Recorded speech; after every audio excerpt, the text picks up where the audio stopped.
परिकल्पना पे बड़ा तेजी से काम चल रहा है, और मैं देख रहा हूँ कि जिस तेजी से काम चल रहा है उससे भी कई ज़्यादा बड़ी गति से लोग जुड़ भी रहे हैं भारत के कोने कोने में, और यहाँ तक कि विश्व के अनेक देशों के भी लोग आपके सिर चरणों पर जुड़ रहे हैं और आपकी इस धरती पर स्वर्ग की परिकल्पना को साकार करने के लिए अपना अमूल्य सहयोग भी देने को तैयार हैं। इसके विषय में थोड़ा सा आप अपने भक्तों को। आपको हृदय से नमन करते हैं, क्योंकि आपने धरती में स्वर्ग की जो परिकल्पना को समझा, ये अपने आप में समझ में ही आना बड़ी बात होती है ना, नहीं तो लोग उसको मजाक समझते हैं।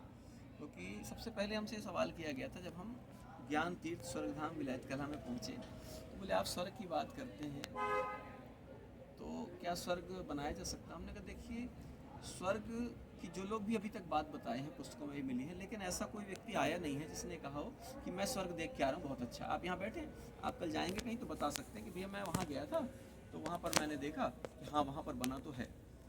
तो एक हृदय में प्रेरणा हुई कि मुझे सच्ची साधना करना, तप करना, और हम एक वृक्ष के नीचे जाकर बैठ गए और वहाँ पर ईश्वरीय प्रेरणा हुई। ज्ञान तीर्थ स्वर्गधाम विलायत कला जो है विश्व कल्याण आश्रम, वो ईश्वरीय प्रेरणा है, ईश्वर की दिव्य प्रेरणा है जो मेरे मन में मनोभाव में आई, तो मुझे भी हंसी आई। तो मैंने माता रानी से कहा, मैं आदिशक्ति का उपासक हूँ, तो मैंने माता रानी से कहा, मैंने कहा माता रानी हंसी मजाक के लिए मैं ही मिला था। तो ईश्वरीय प्रेरणा हुई कि ये तय है, आप सिर्फ निमित्त मात्र हैं, आपको आगे रखकर करवा लिया जाएगा।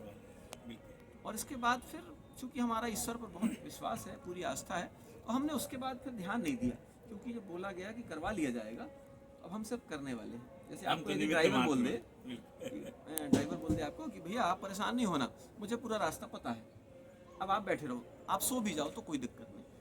तो हमको जितने पल प्रकृति चाहेगी कि सुलाना है, जितने पल चाहेगी जगाना है, वो है ना। सारथी के रूप में भगवान कृष्ण चल रहे थे ना, अर्जुन क्या कर रहा है पीछे बैठ के, क्या सोच रहा है नहीं मालूम, कृष्ण जी अपना काम करे, तो प्रकृति अपना काम करे थी। इसीलिए आपको पता है कि हमारा नाम जो चलता है कर्मयोगी प्रकृति पुत्र त्यागी जी, है ना। अब कर्मयोग क्या है? हमारे सच्चे लक्ष्य पर काम करना, कर्म सत्कर्म ही। लोग जो नशा कर रहे हैं उसको भी कहते हैं ये भी कर्म है, जो नशा बेच रहे हैं वो भी कहते हैं ये भी कर्म है। कर्म, दुष्कर्म और सत्कर्म, इसको भी समझना पड़ेगा, है ना। तो जब ये सब स्वीकार्य होता है, अब स्वर्ग कहाँ है?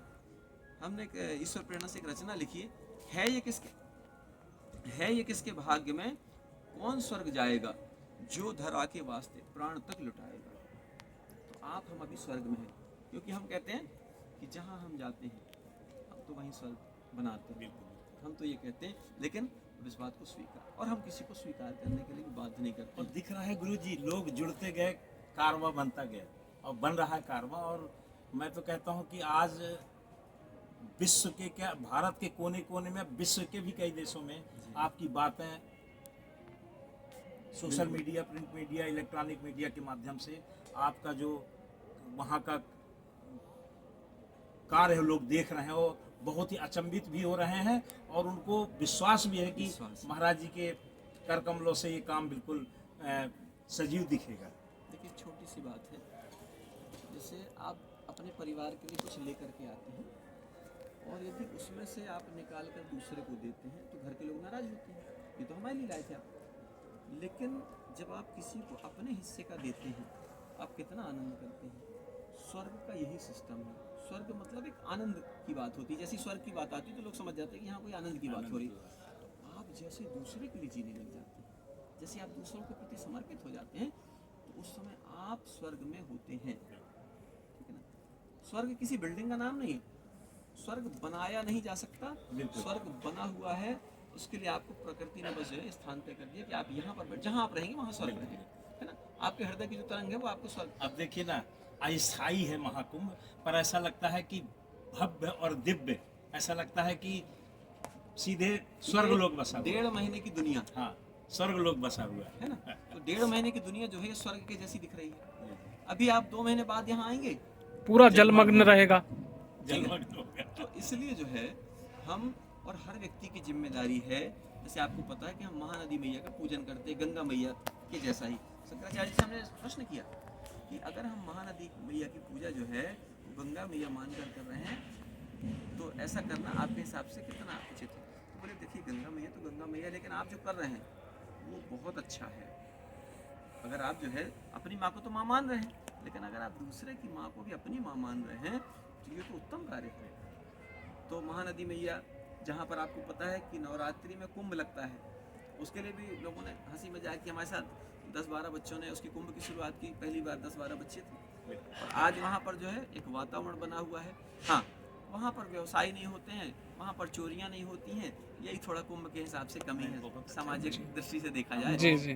क्योंकि भाई सीधी सी बात है, वहाँ किसी का सामान चोरी नहीं, अभी तो तो वहाँ कल लोग मैं- आते हैं तो दे के जाने का जब प्रयास चर्चा करते हैं। उठेगी ना प्रश्नोत्तरी में, तो मैं तो अभी आज तो बिना तैयारी में था, मैं चर्चा करता उसके नहीं, विषय में। बिल्कुल, बहुत अच्छा। बहुत अच्छा लगा गुरु जी।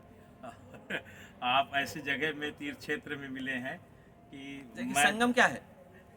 यही संगम है। यही लोगों का संगम है, देखिए विचारों का संगम, विचारों का संगम। अमृत का संगम, ठीक है ना। अमृत, अब तो यही तो क्लियर हुआ ना कि हम सचमुच जी। अमृत की बूंदें ग्रहण कर पाए, तो निश्चित रूप से जो है, गुरु जी आज मैं अरे भगवान थोड़ा जी, सुनिए, तो मैं आप कुछ नहीं कर रहे, ये बच्चों की तरफ से है। और मैं अभी चूंकि ऐसे बिना तैयारी के हूँ, अरे मैं नहीं। पहली बार मुलाकात हुई है, थोड़ा सा मेरे को पेन दे दीजिए।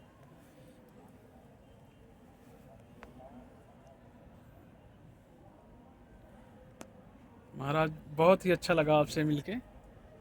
चूँकि मैं तो यहाँ प्रयागराज का ही रहने वाला हूँ, लेकिन यहाँ कभी इतना आता नहीं था।